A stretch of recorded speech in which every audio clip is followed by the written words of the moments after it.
السلام عليكم ورحمة الله وبركاته صاحب يالكسو دوادا موضوعنا مانتا حلقة صدحات موضوع تحانا هل الشرني وحيابا أذن هرؤوين أوكا قرصونا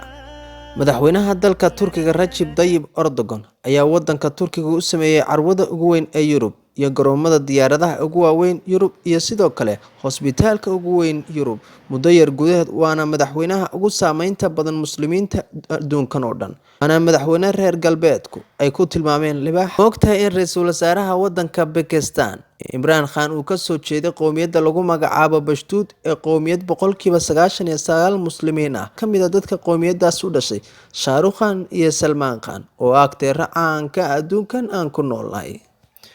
wadanka dunida ugu kheyraadka badan waa Congo waxaana lagu qiyaasaa macdanta ku jirta 25 trilyan waana wadanka labaad ee ku faqirsan dunida balse ma la yaabtay kheyraadka uu leeyahay wadankaas iyo faqriga isdabayaal cajiib moogtahay in magaca wakaalada wararka ee raadiyoga ah ama idaacadda ee BBC loo soo gaabiyay British Broadcasting and Corporation oo micnaheedu yahay hay'adda idaacadda Britain waana idaacad maxalli ah caalamkan oo dhan waana idaacad sal ballaaran Jawid Karim waxa weeye qofka ugu horeeyay ee YouTube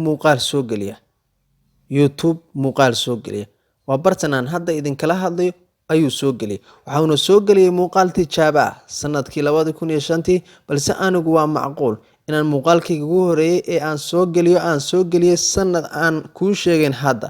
oo markaas iga ahaa tijaabo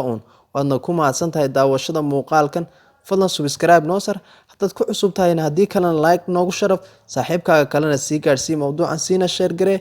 waana mahadsantihiin saaxiibayaal ee fi amaanillah